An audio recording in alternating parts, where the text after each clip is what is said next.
ये बात है दूसरे विश्व युद्ध के आखिर की, जब फ्रांस पर नाजियों का कब्जा था। इसी दौरान अमेरिकन सोल्जर्स की एक टोली जंगल में सो रही थी। तभी उनमें से एक फौजी क्रिस को एक भयानक सपना आया और जब वो जागा तो उसने देखा कि कोई तो उनकी तरफ पास वाले पेड़ से झांक रहा है। उस साये ने अपनी नजर क्रिस पर गड़ाए रखी। क्रिस और भी ज्यादा बेचैन हो गया और अपनी पिस्टल निकालने लगा, लेकिन उससे पहले ही सामने खड़े उस इंसान ने अपनी पिस्तौल क्रिस पर तान दी। डरे हुए क्रिस ने उससे पूछा कि तुम क्या चाहते हो। क्रिस को यकीन था कि अब ये मुझे मार देगा, इसीलिए उसने अपनी आंखें बंद कर ली। लेकिन जब उसने दोबारा अपनी आंखें खोली तो वो साया गायब हो चुका था। अगली सुबह क्रिस और उसकी टोली एक बेस तक पहुंचने के लिए तैयारियां करने लगे। टोली का वहां पहुंचना बेहद जरूरी था। कर्क की जराबों की वजह से उसके पैर में बहुत खुजली हो रही थी, इसीलिए उसने बुची से पूछा कि तुम्हारे पास एक्स्ट्रा जराब है क्या भाई। लेकिन इसी बात पर बुची और यूजीन कर्क का मजाक उड़ाने लगे।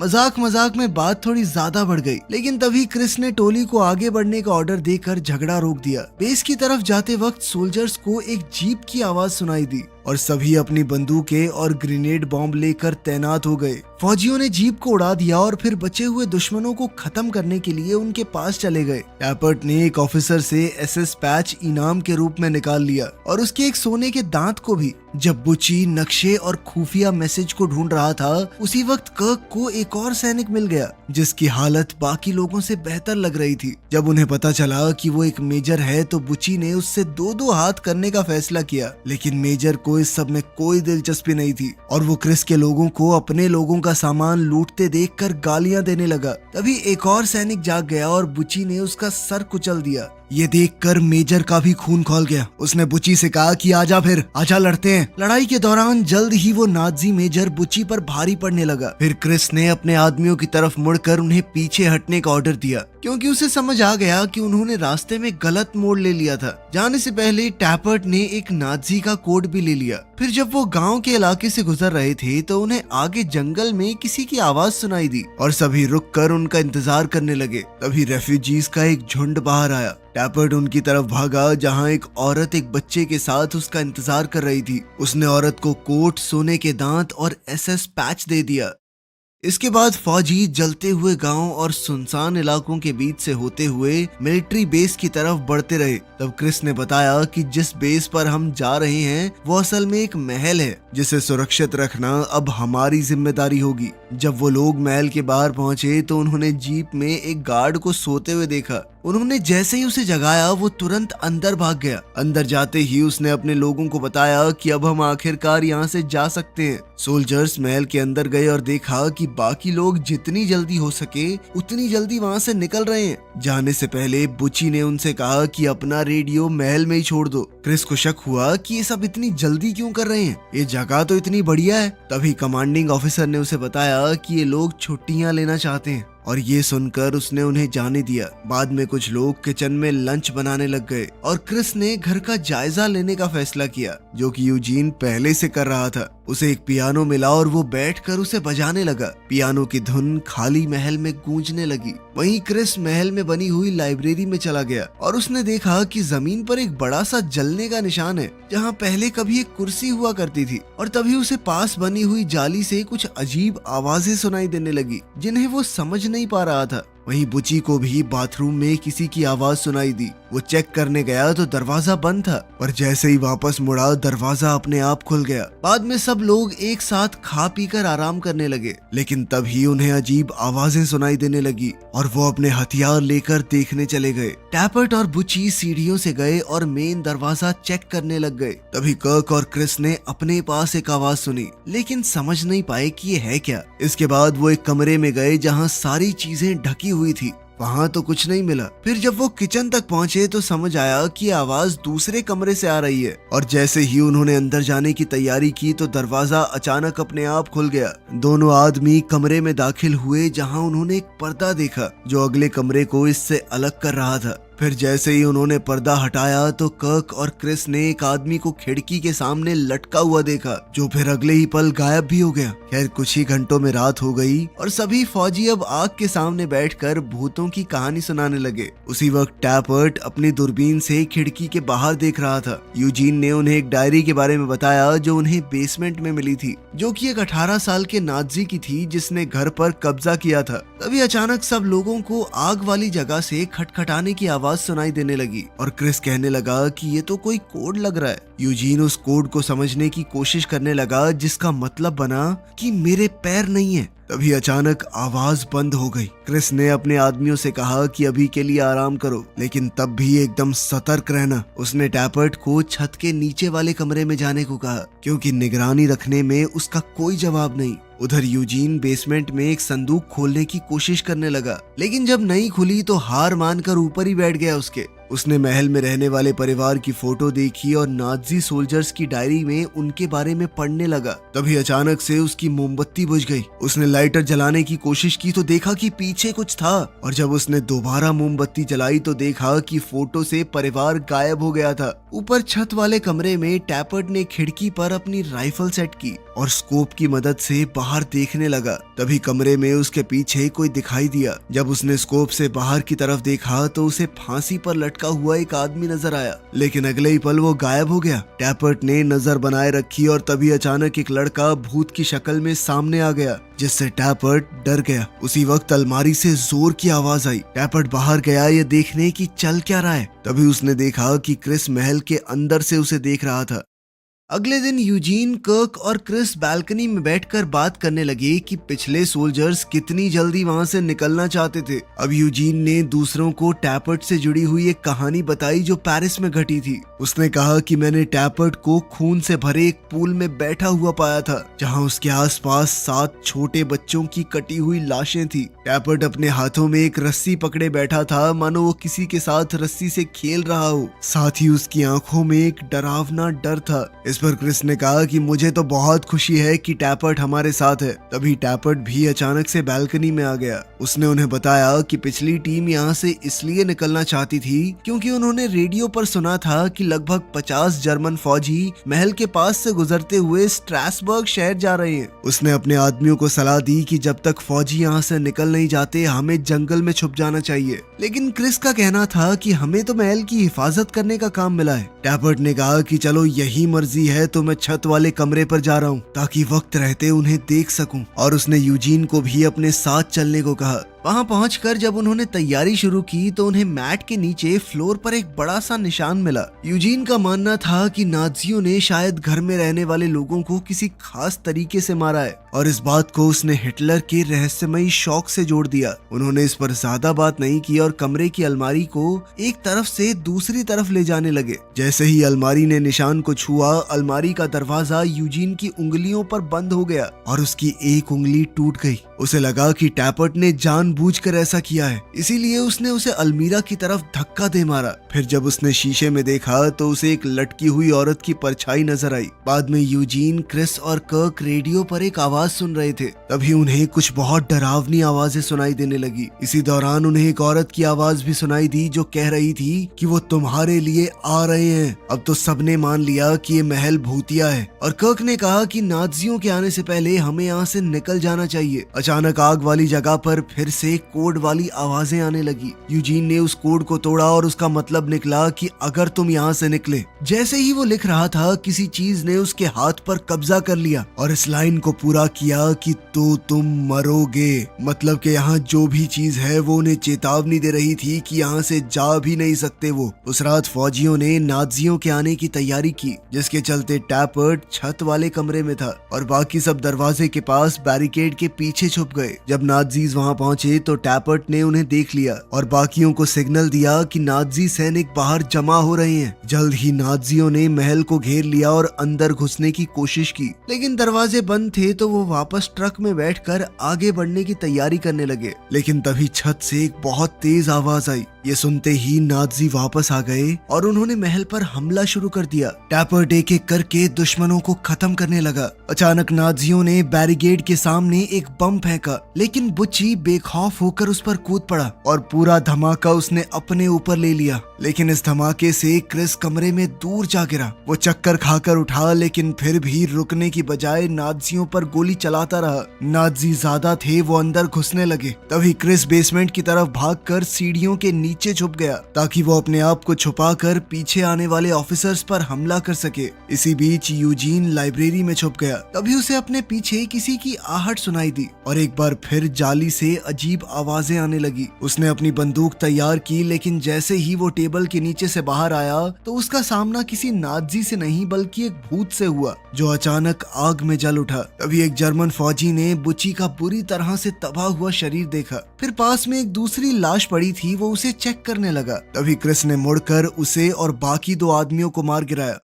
कर्क इस वक्त बाथरूम में छुपा हुआ था। तभी उसे पानी में डूबने की आवाजें और बच्चों की हंसी सुनाई दी। उसने टब की तरफ देखा तो एक नाज़ी फौजी उसे डूबता हुआ नजर आया। टैपर्ट ने छत के कमरे में कुछ सुना और उसका पीछा करने लगा। तभी उसे वहाँ एक नाज़ी लटका हुआ मिला। अगली सुबह सभी बुच्ची के पास जमा हो गए। वो सोचने लगी कि जरूरत पड़ने पर इसकी तकलीफ खत्म करने के लिए हम इसे ड्रग दे देंगे। क्रिस ने सबसे कहा कि नाज़ियों के शरीर को बाहर ले जाओ, और जब यूजीन और कर्क उन्हें ट्रक के पास ले गए तो वो ये नजारा देखकर डर गए कि टैपर्ट ने उनके साथ क्या किया था। बाद में वो लोग महल के भूतों के बारे में बात करने लगे। तब यूजीन को अचानक समझ आया कि घर में उन्होंने जो कुछ भी महसूस किया वो सब वही था जो नाज़ियों ने उस परिवार के साथ किया था जो इस महल में रहा करता था। उस दिन जब नाज़ी उनके घर आए तो उस परिवार का बहुत ही डरावना अंजाम हुआ। बाप को लाइब्रेरी में कुर्सी से बांधकर जिंदा जला दिया गया। बेटे को माँ के सामने पानी में डुबाकर मार दिया गया और बेटी को छत के नीचे वाले कमरे में लटका दिया गया था। उनकी लाशों को दफनाने वाला भी कोई नहीं था।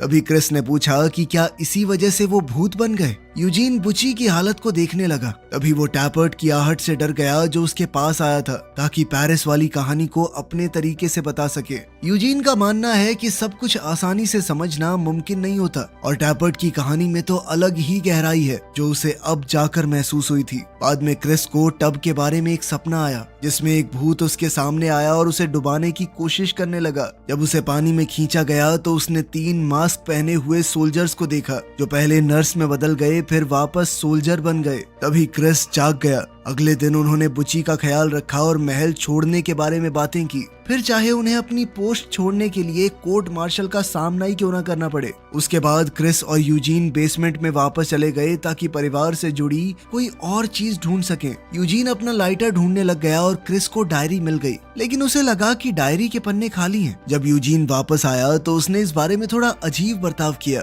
तभी कर्क ने उन्हें वापस बुला लिया क्योंकि बुच्ची होश में आ गया था और बार बार कह रहा था कि ये असली नहीं है, ये उनका ही काम था। मरने से पहले उसने क्रिस को पकड़ा और कहा कि इस बात को याद रखना।